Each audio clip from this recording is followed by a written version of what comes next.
Good morning and welcome to Let's Talk Autism with Shannon and Nancy. And Shannon is back. She has joined us. I am, and thank you so much for filling in Yes, for you're me welcome. this morning. We had a little emergency at the house, and you can really tell who's got your back in life and who's your friend and who isn't by the people that you can call at 7 o'clock in the morning and go, "Hey, can you do something for me?" and fly by the seat of your pants. And they go, "Yeah, no, sure, I can do that." And that's Nancy Alspaugh-Jackson. So Happy to thank do that for you. immensely, and thank you to Samantha for keeping cool-headed and She always doing does. all the things that she needed to do so that Right. I could be elsewhere. So thank you, You're thank so you both, welcome. and thank you everybody. But thrilled to be here Yes. with you, and we've got a lot to cover because it's April, Right. and there's a lot going We've on got in two April. remarkable young men with us today. Yes, two fabulous young men who are going to be with us, and both of them, they live as far away on this planet as you can live from each other, which is interesting to me, but they're both teenagers, both of them on the spectrum, and they both looked at things and said, you know what, I'm going to bring my talents to something to raise awareness. And make a difference. And I get goosebumps when I think about that, how amazing, and on the spectrum. So how much do we love that? And amazing young men. Plus we have in the news, and we had somebody write in a little bit ago during Ask Dr. Doreen. There is an article in Mad in America, and they sent us the link to it and said they'd like our reaction to it. And it's a call to ask for legislation to stop shocking individuals who are on the autism spectrum. And as soon as I saw the headline, Samantha showed it to me and I said, it's about the Judge Rottenberg Center. And in fact, it was. And I'm always happy to speak out and say that I am so anti the Judge Rottenberg Center. Right. I think that it is a horrible place. Horrible practice. And shocking. And we've seen 60 Minutes has done a report on them. Right. If you need to know more information about what they do at the Judge Rottenberg Center, you look them up online. There have been many reputable news institutes that have done news stories on them. They believe in the use of aversives. And always in the month of April, this comes up, that in the early days of behavioral intervention, because there is a school of thought in psychology that's the carrot or the stick, right? We all are familiar with this. Right. That you do things because you want to get something, or you do something because you don't want to be get the stick or be punished. And that is a part of ABA, the science of applied behavior analysis. But what years ago, when they began doing studies with children with autism and saw that ABA is effective, they discovered that aversives weren't, and it was unethical. If you and so there were things that they did in the early days of ABA for autism that we would never allow now. Right. That the across the board, all of the professionals have accepted that is not okay. Yeah. That and what you consider torture and I consider torture may be different, but I think most of us as parents would agree that putting hot sauce on a child's tongue when they've done or said something that isn't what the target that you want, I consider that to be torture. To hit somebody for doing something, or to give them an electrical shock. Now, sometimes there's an electrical current even when you pick up your computer. I'm not talking about that kind of a thing, but we're talking about shocking children and to the point where they're in pain and standing there crying and saying, please, please, please don't shock me. That's what they do at the Judge Rottenberg Center. If you don't believe me, like I said, check out Lots what of 60 reputable Minutes news did. sources, And this is something that is simply just not okay. There's it isn't. And I know that no other way of looking at it. every year there are parents in the state of New York and around the East Coast that they're told, well, last ditch thing, if you're having behavior issues with your child, you can send them to Judge Rottenberg. Let's all band together and inform those parents that don't send your child to that horrible, horrible place. That's my feeling on it. Okay, mine too. So now I've weighed in. You asked us to, and so there we go. All right, do you want to wade into the news? Yes, we've got some good news. The federal budget boosts special ed funding, addresses autism wandering. A $1.3 trillion government spending package will aid those with disabilities who wander while increasing special education funding and tackling restraint and seclusion in schools, among other issues. The legislation was signed by President Trump late last week, and it funds the federal government through September. Advocates say they're happy to see that the measure includes increases for several programs for people with disabilities rely on after weathering years of cutbacks. Overall, we're pleased and relieved, says Annie Acosta, Director of Fiscal and Family Support at the ARC, who cited gains for special education and housing. But we have to keep in mind that we're still making up for cuts in previous years. And so a lot of people call this Avante's. Who's the other? It includes Kevin and Avante's Kevin and loss. Avante. Yes. And so it's exciting. This is finally coming to fruition. We also want to say that, this is an example of bipartisan, our two sides getting together, because this was legislation that was originally proposed by Senator Chuck Schumer. And important. So occasionally we can get something done. Right. It feels like it's climbing a mountain, but the Kevin and Avante's law will provide $2 million annually through 2022 for grants to allow local law enforcement and nonprofit agencies to provide tracking devices to families of those at risk, education, training, and notification systems. It's about time, right? There's a teenager in Iowa right now that is missing and that they're looking for and have not been able to find, and we're sending our prayers there. But let's shift our eyes now to France, and we've covered on this show before that France has had a pretty shameful past where autism is concerned, that for up until very recently it was a common practice that they would take children with autism and wrap them in freezing cold sheets, thinking that that would eliminate the autism. Right. And they had at least one reported case of a child who died from hypothermia from being wrapped in the sheets. Well, France has had a lot of pressure from the world to clean up their act and to address autism and stop looking at it as a stigma, but give it something that is meaningful. And they currently are planning on spending a great deal of money. They've launched, and is that euros? 340 million euros, 297 pounds, a strategy in an effort to make amends for their scandalous past. And even the United Nations has denounced them and said that they had widespread violations of citizens' rights. So President Emmanuel Macron has said that they need to make improvements in education and rights of people with autism, and he said that as part of his campaign, and he's stepping up and saying that everybody needs to be included in school and everyday life. It's about time. Right. Let's hope that they spend the money well, because they're estimated to be about 50 years behind. Yes. And an adult with autism in France is 3 times more likely to be in long-term psychiatric care. So it's just horrifying, but at least improvements. So I love that pressure works. Yes. We all just learned a lesson, didn't we? And then if we shift our eyes to Colorado, it's a very volatile time in Colorado. We had a story about them last week, but there's new legislation that is proposing medical marijuana for individuals that are on the autism spectrum. Right. So there have It's been a bill. Yep, there are parents who have been testifying about this. What I am unclear on, even in the article, is that we talked last week and about a month ago that I got a little bit educated on the fact that there's medical marijuana and then there's the CBD, the oil. Right. Which is not medical marijuana.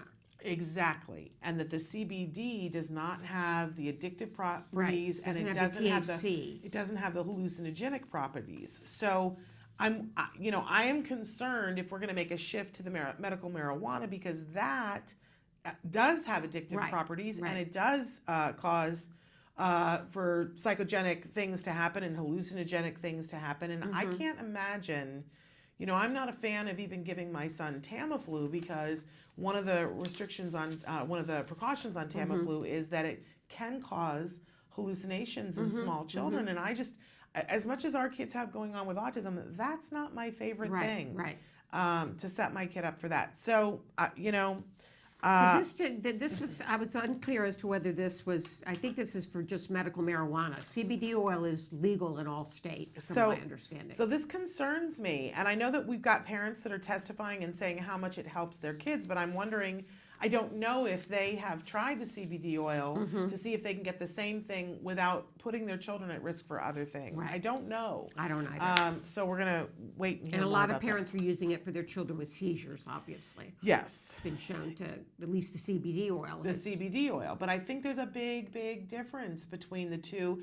And we need to get an expert on the show. Yeah, and to talk and about a friend that. I'd had like told that. me which expert we need to have. So we're going to Okay. reach out to him and see if we can get him on here to talk about the difference between these things. Okay. Because, it's all about wanna educating be ourselves, educated right? about it, I want to too. be educated too. So anyway, we've got these two fabulous guests. Why don't we take We're a gonna break? take a break and be back with Finley. Yes. Yes. And what Hamish Finley. I'm Hamish sorry. Finlayson. Hamish Finlayson. I didn't even get his name right. And he is such a delight. He is a delight. And So- he came to us from Australia. So Yep. we pre-taped this interview a little bit earlier. Yes, and what a delight he is. So you're absolutely going to love him, and then we'll come back and talk a little bit about that afterwards. But Okay. first, take a look at these messages. Hi, I'm Yvonne Johansson, and this is My Little House. My Little House is an interactive, multisensory educational felt toy that I invented to help develop children's language skills. I love my little house. I've been working as a speech therapist for over 20 years. I have spent my entire career working with young children. I work with children with language delays, and I have many children with significant cognitive disabilities and children on the autism spectrum. It has been a constant challenge finding toys that are fun, educational, and actually engage my students. In every preschool since I've been a young therapist, we carry on these felt boards. Kids love them because they're soft and they're fluffy, and there's usually these little pieces that attach to these boards because felt sticks onto felt. You bring them into the activity because they're putting a piece on the board. So it's almost kind of like magic. So then I just thought, wouldn't it be great if I could just take this one-dimensional board and make it into an actual three-dimensional toy? How cool would that be? That's the idea behind My Little House. You can spread it out flat like a 4-panel felt board, or here's the cool part. In the blink of an eye, My Little House easily converts into a 3-dimensional reversible house. This is the outside. This is the inside. My Little House comes with 36 felt cutout pieces that match outlines in 8 colorful rooms. And they're felt, so they stick. Each piece inside My Little House has been placed with purpose. For instance, in the kitchen, whole, half, under, on top, inside, big, bigger, and biggest, empty and full, circle, triangle, inside, outside. Really cool thing, I have a nonprofit, Lecotech. They are the folks that put out the Differently Abled Guide for Toys R Us. They've been doing it for 25 years. They gave me their seal of approval as a toy that they feel is a toy with purpose, and that will make a difference. But My Little House isn't just for kids on the spectrum or with significant disorders. It's also for typically developing 2 to 5-year-olds. It's a fun toy. Oh, this is so soft. That piece goes. Recently, I took My Little House to the American Speech and Hearing Association convention in Philadelphia, and the response from my peers was overwhelming. Hundreds of therapists, teachers, and heads of school districts wanted to order them. It was real validation for me that this truly is a toy that needs to get out there. Hi, I'm Shannon Penrod. I'm a proud autism mom, I'm a former educator, and I am the host of Autism Live. And as all three of those things, I want to recommend to you My Little House. This is one of the smartest toys I have ever seen for teaching language to kids who have emerging language. Whether they're on the autism spectrum or completely neurotypical, it's a great, fun, reinforcing toy, but it's especially great for our kids that are on the autism spectrum because it makes learning fun and it makes it tactile. They have these felt shapes and they get to match them up. And I'm telling you, even the adults love to play with this. We loved this toy so much that we wanted to be able to bring it to you at a great discount. So right now, if you will go to www.smartfelttoys, and when you get to the coupon code, put in a-live.com, you'll get $5 off. Isn't that great? So I want to encourage you, go and get My Little House for all the kiddos in your life.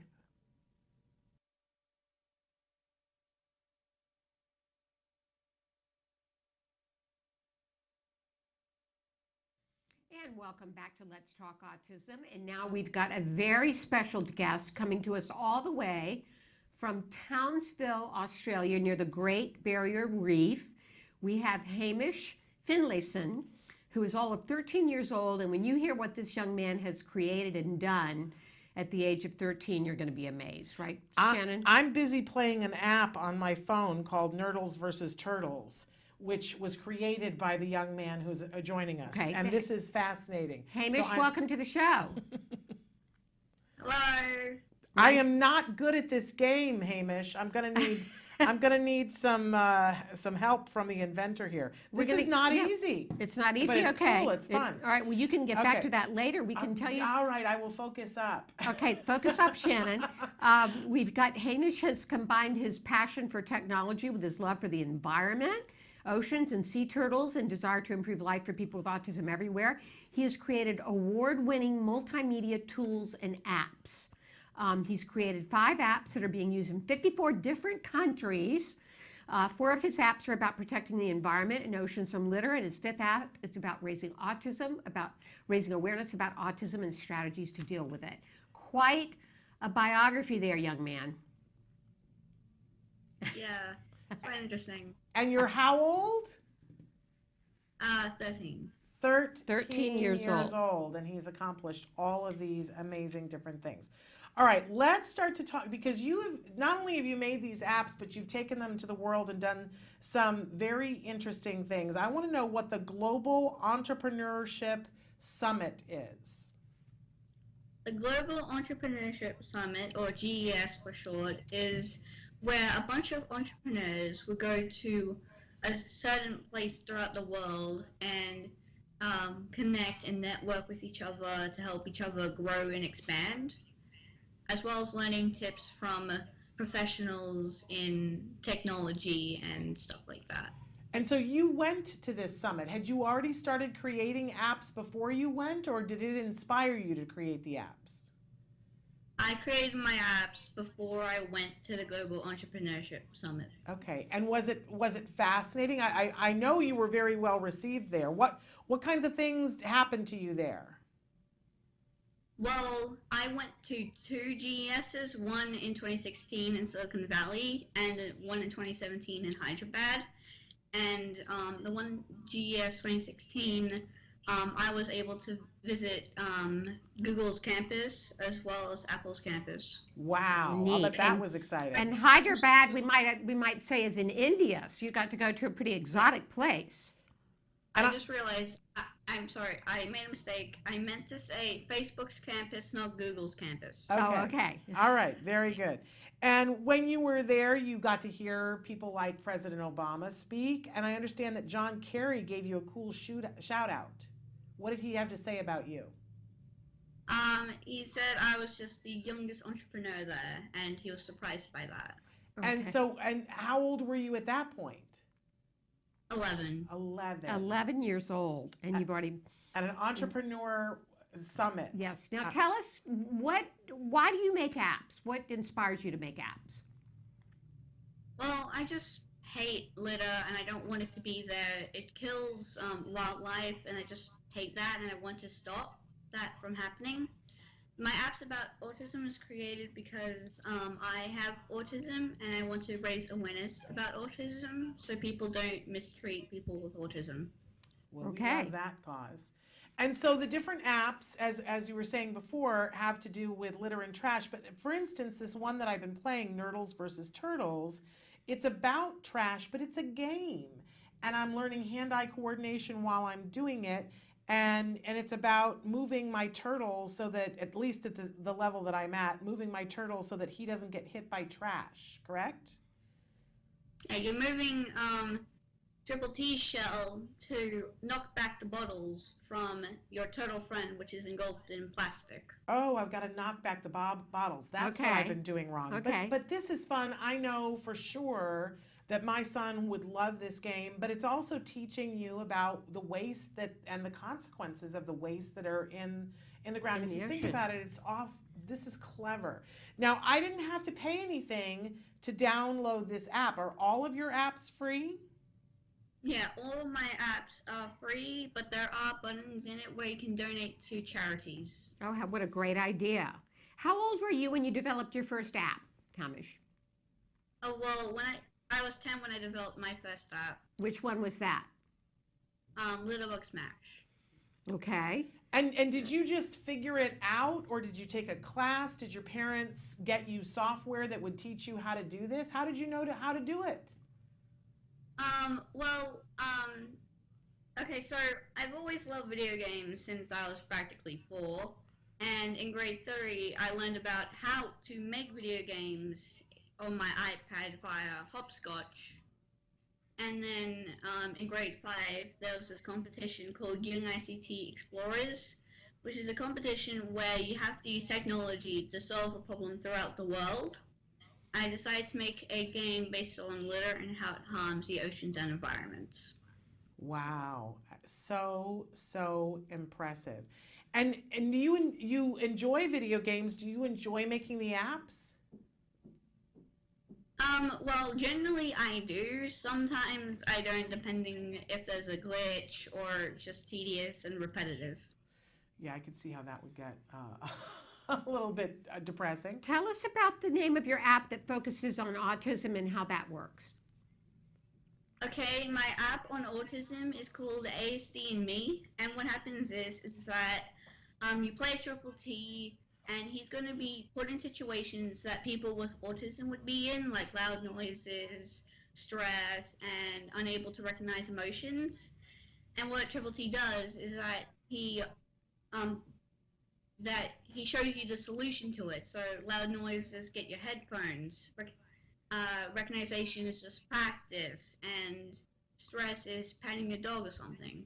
Oh, Okay, I just great. So it absolutely love that. gives you tools to deal with autism. And one of the things that I'm interested in right now is VR, and I understand that you have a working title because you're making a VR app. What are you working on?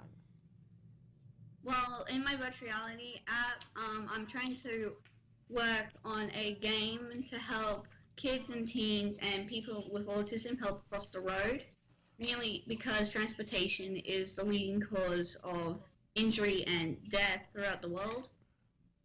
And so the app will help them to be safe around cars and things like that? Yeah, it's to help people practice crossing the road in a safe environment. There's no real risk of harm. Oh, I just want to come all the way to Australia to hug you. That's amazing. I mean, that's a problem that we talk about all the time on the show. We do. Safety, very and important. making a virtual reality game for it is absolutely amazing. What a great idea. I'm telling you, the kids are going to save the world. They are And going to save the world. Thank goodness. It- And you're going to be at the head of that, Hamish. Okay. So how do you juggle all this, Hamish? How do you juggle being a student at your young age and doing all these apps and all your work with technology? So what I do is that my parents have implemented this rule called homework first, saving the world later, which pretty much puts education before apps.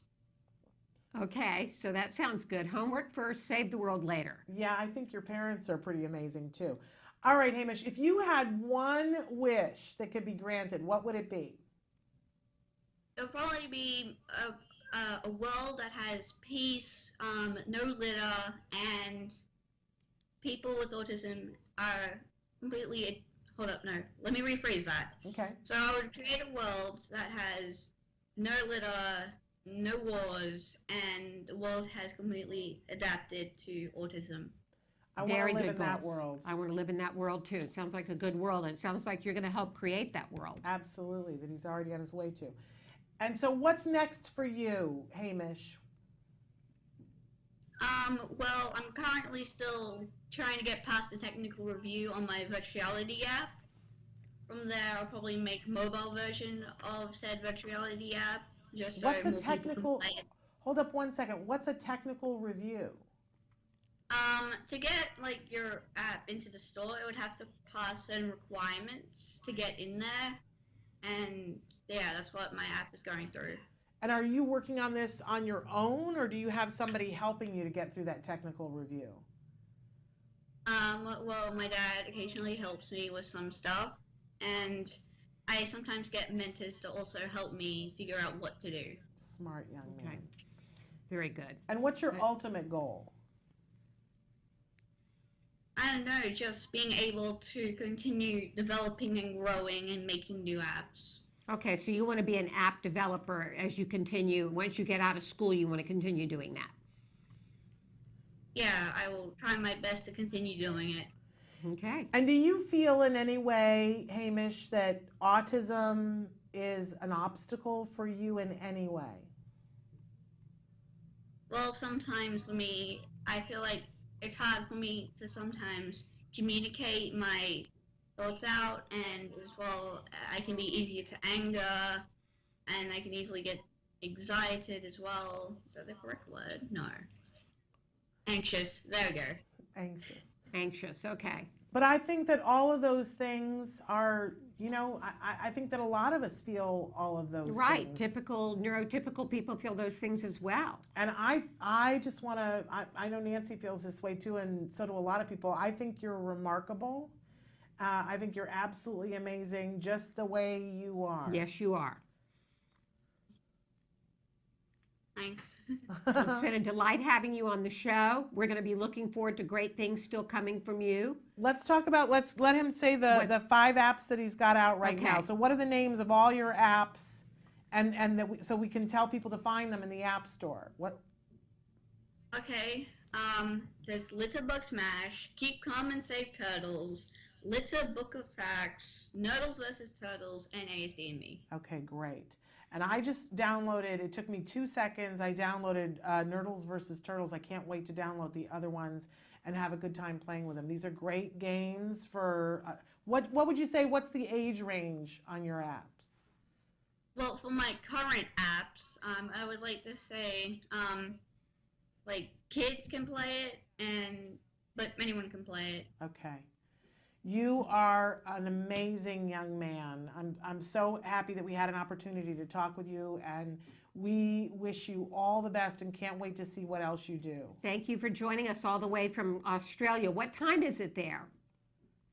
Right now, it's 7:15. Okay. 7:15 at night or in the morning? I forget these time zones.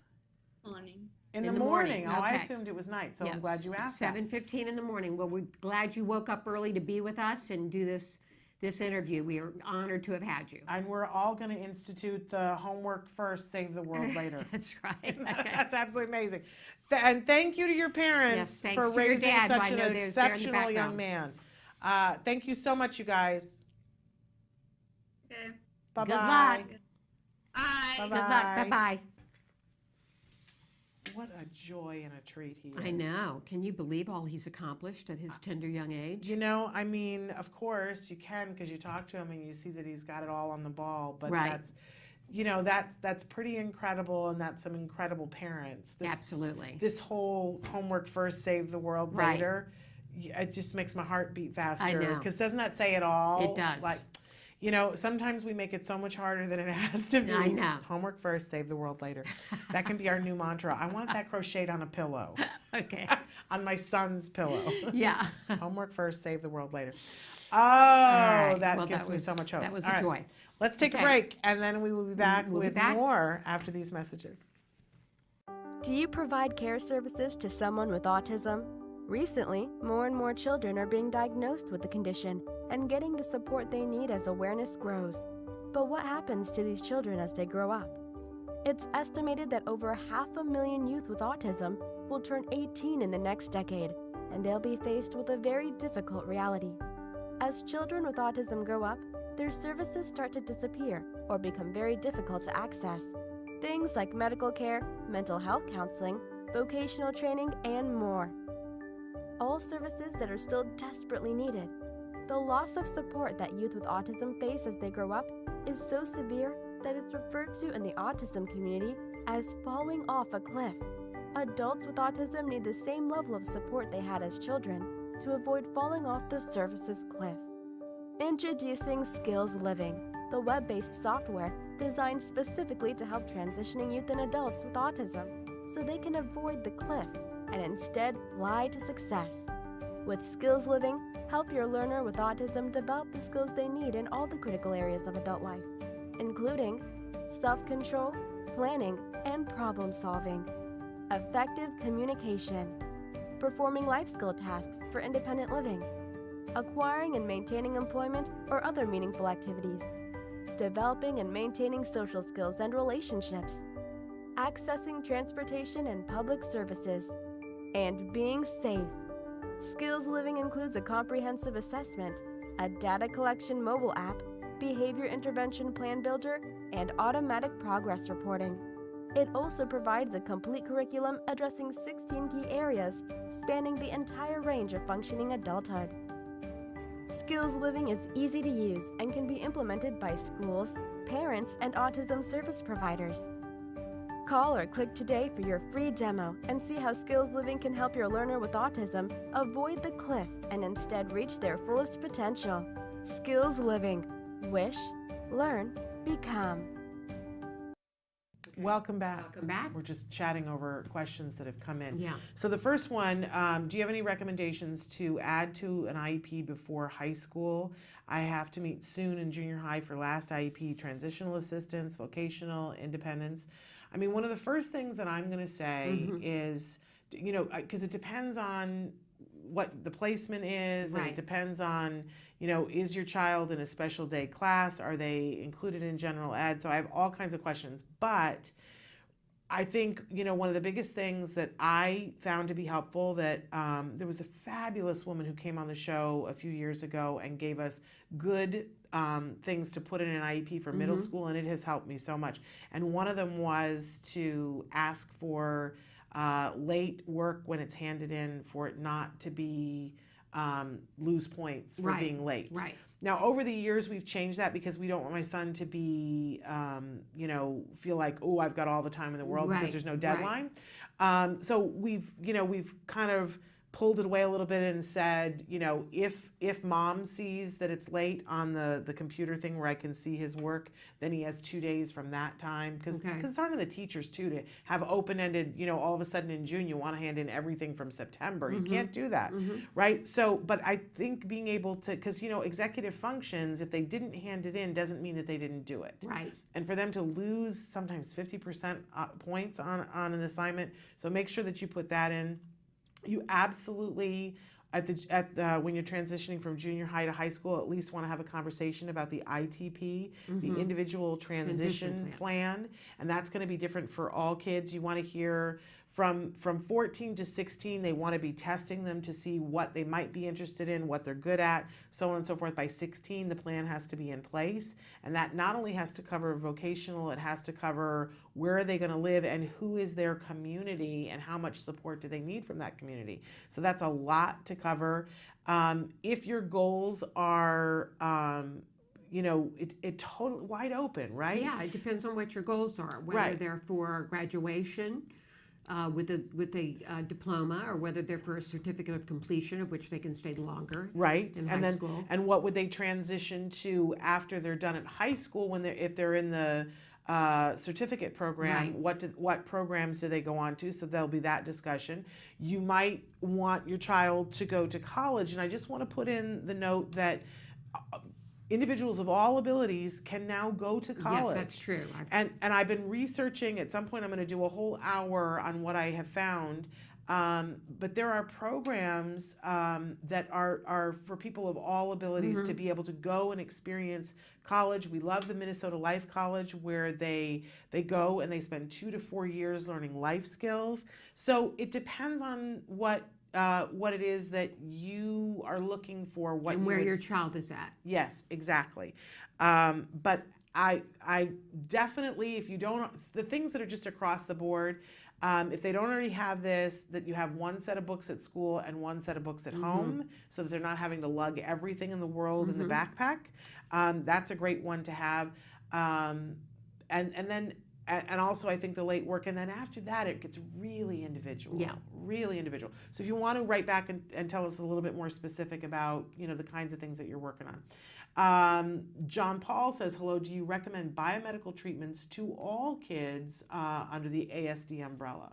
What do you say about that? Well, I mean, biomedical is highly individual. A lot of people put a lot of stock in it and others don't. Some kids are responders to it, others aren't. So I think that's a highly personal question, and I would not feel comfortable saying I recommend biomedical treatment to everyone. Yeah, and biomedical, by the way, is a big umbrella too, because that Yes. includes diet. Yes. So I would say, unless your child is pristinely healthy, Yeah. which I don't know very many kids on the spectrum that are. Right.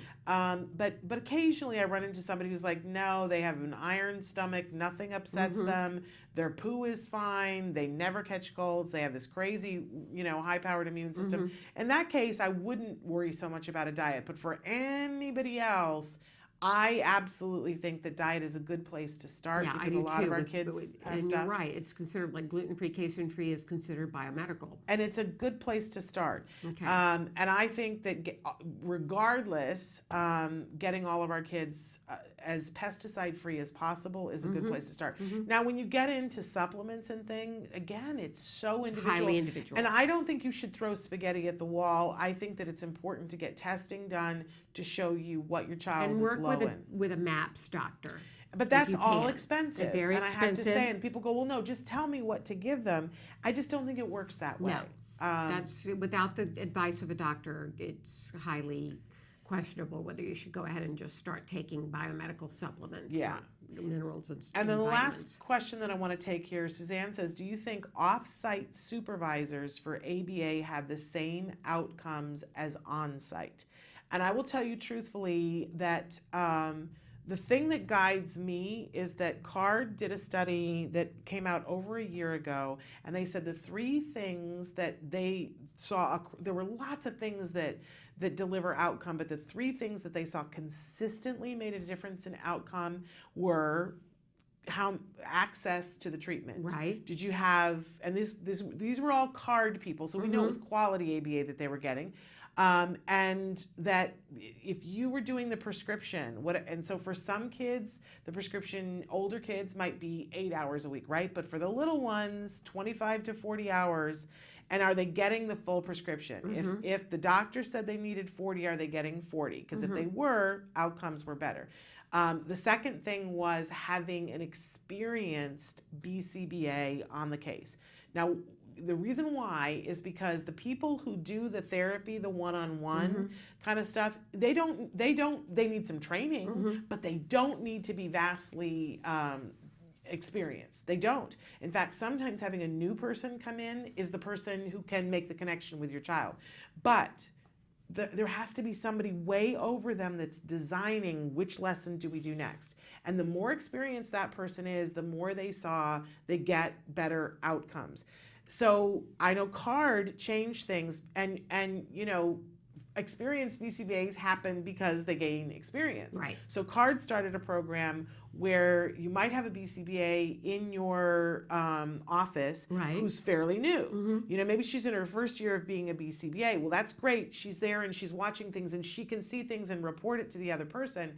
But an experienced BCBA has to be watching the case too, and sometimes they're watching from far. Right. And I would, based on the study, I would want that because that is what makes a difference. So sometimes your experienced BCBA is going to be very far away. I would want a BCBA as, to be there, to be there and see your child and be able to talk that BCBA, but your experienced BCBA could be anywhere because they can design from anywhere. If they have somebody telling them the proper information. By the way, the third thing that determined outcome was parent involvement. Right. So there we go. We're out of time to talk about this. We've got to get we got to get to our guest. Get to Kendall. Do we want to take a break to do that, Samantha, or just go? Okay, we'll go to a break. short We'll be break. right back. We'll be back. Yeah.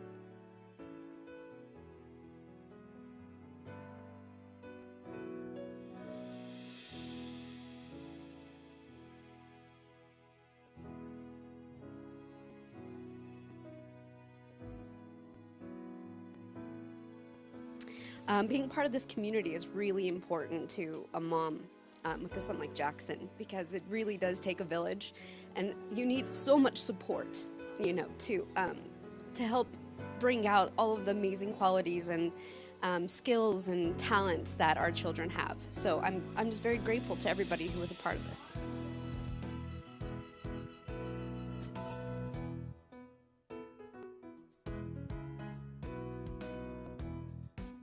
I think it helps with all sorts of that self-esteem, social skills. They seem to communicate a little bit with each other, and they had a lot of friends. The helpers were phenomenal, and I think the social skills for sure, because they worked together and they did a couple group things across the floor, and they sang songs together, and yeah, for sure, I think it's a really huge deal. A great program.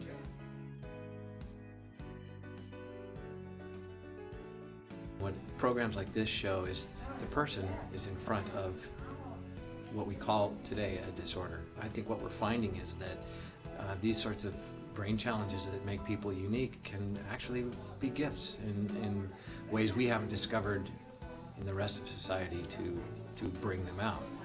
So when you see a program like this and you see the kids dancing, having fun, and making up jokes, making up the story. I was here when they did that. That was so amazing to watch, because they were all focused, they were all present, they were all laughing, they were all getting into the creation of this story. And that to me sort of broke the barrier to say, no, first we're dealing with people, and then we're dealing with the challenges.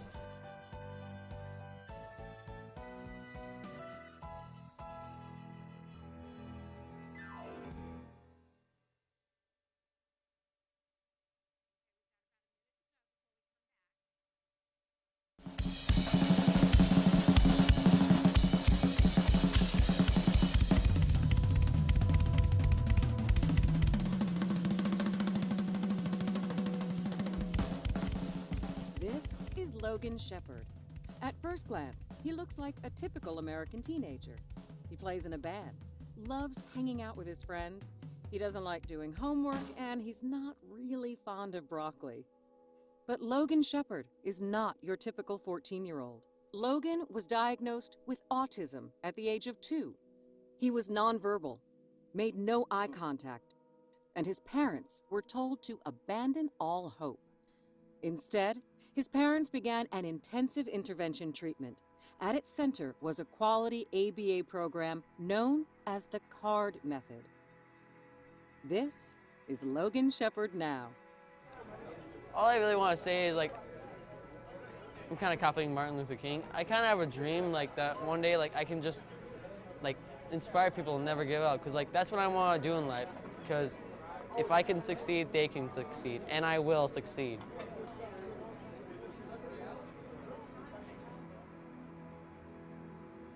To follow Logan's musical journey, visit www.facebook.com/officialdrummerrock or @drummerrock on Instagram.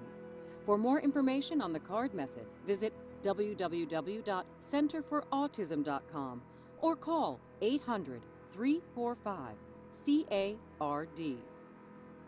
Rock on, Logan.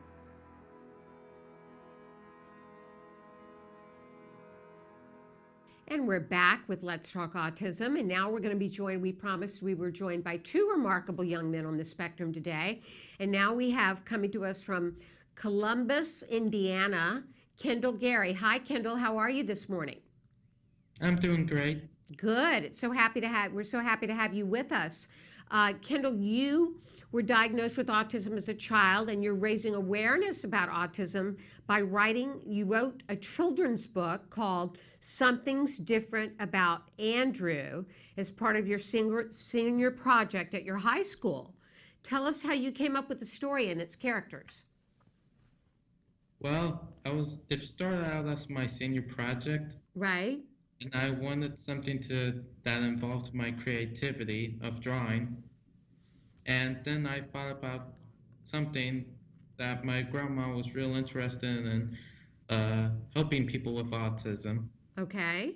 So I came up with this book that shows a positive light on autism in case people are confused on what autism is about. and how it can be more of a advantage than a disability.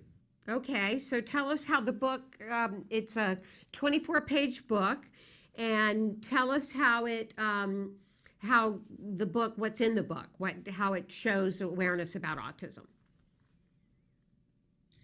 Well, some of the kids that have autism are sensitive to sounds. Mm-hmm. I am the kinds of kids who have autism who are very sensitive to sounds. You can tell because I'm wearing headphones. Right. Use them to black out certain sounds that make me unhappy. Okay. And so in your character, Andrew wears headsets in the book. Yes. Okay. And what other things does Andrew do that show us about autism? Well, on one page you can see him stacking cups in the shape of a triangle. Uh-huh. You can see him, he's also sensitive to lights and he has trouble interacting with other people, which is the most common for kids with autism. Now, you not only wrote this book, you illustrated it, right? Yes, I wrote and illustrated the book. When did you start developing your interest in writing and drawing? Well, since I guess I was the age of 5 or somewhere in my toddler or young kid age, probably 8. Okay, so And this has been a passion for yours for a long time. yes. Okay, so tell us about some of the challenges and advantages of being on the autism spectrum from your perspective. Well, some of the challenges is finding the right job in case someone who grows up with autism, they need to find a job that best suits their comfort zone or somewhere that their autism could be of good use. Right. So most of all, the challenge is finding the perfect job for someone who is on the autistic, who's on the autistic side. Now, you're a senior this year. Are you graduating? Yes, this year in May or probably early June. And what do you plan to do after graduation? Go to Ivy Tech and probably get a job. Okay, so you're going to go to a tech school? Yes. All right. There, Go ahead. I believe they have 3D animation or graphic design, one of those 2 classes. And I really like to draw. Right. I put both on paper and on computer. And I hope that this book could be the start of my career as not only an author, but also a cartoonist. Well, that sounds like a great plan. Now tell us where we can get the book. You could get the book in Viewpoint Books, which is in Columbus, downtown Columbus, Indiana, and on Amazon for double the price, I guess. And I understand you sold quite a few books lately.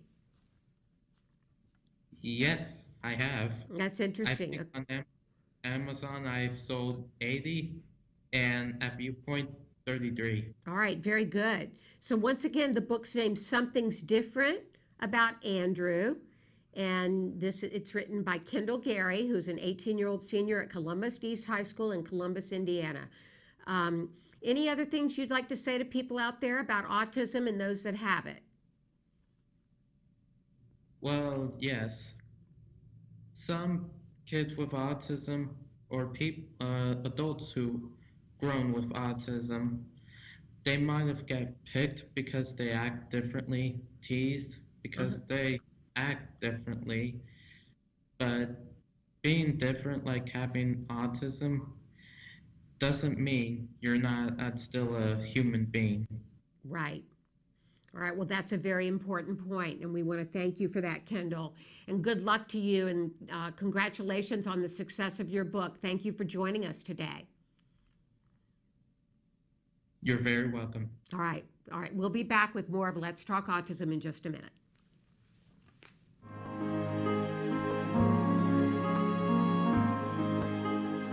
Are those your eyes? Is that your smile?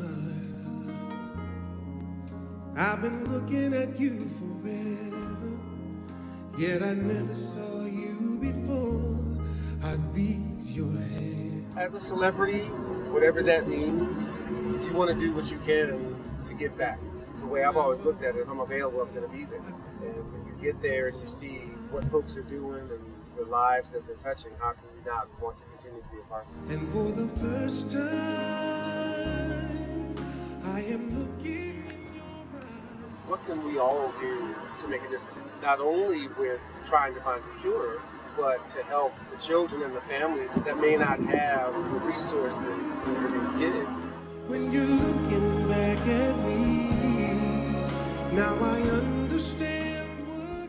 None of us are doing enough, but I think that we're doing as much as we possibly can. Because we all live in society, and the more we can all do to help society, the more it helps all of us.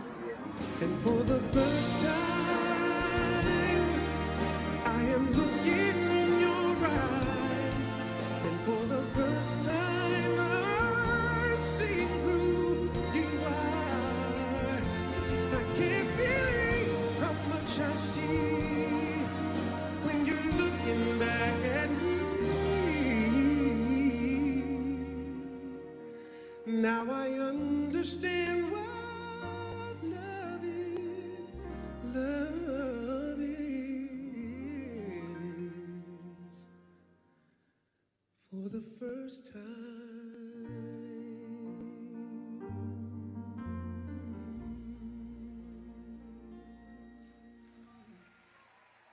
We are back. Welcome and back. there's What a some wonderful questions guest. you said Yes. that came in.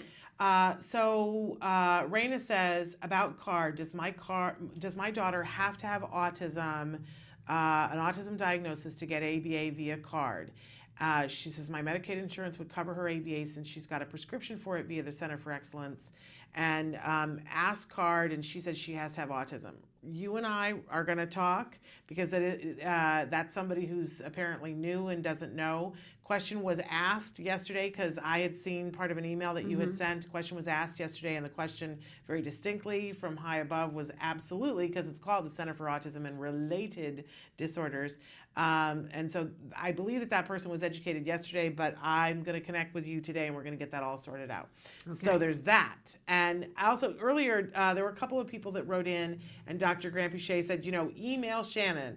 And that's one of the things that I'm happy to do is do the legwork. If you're having something that isn't working, write to me. It's s.penrod@autism-live.com, because sometimes I can go and explain things because you and I have talked and I know exactly what it is, and I can translate it into their language. Right. So feel free to do that. Somebody says, my son does have an IEP, but I don't think they're pushing ABA because of his high academics. Is there any legal verbiage that I can use with the school? The not fighting, but just not really pushing it. Okay, so here's one of the tricks that we all need to understand about schools. They have a legal obligation to provide a free, appropriate public education.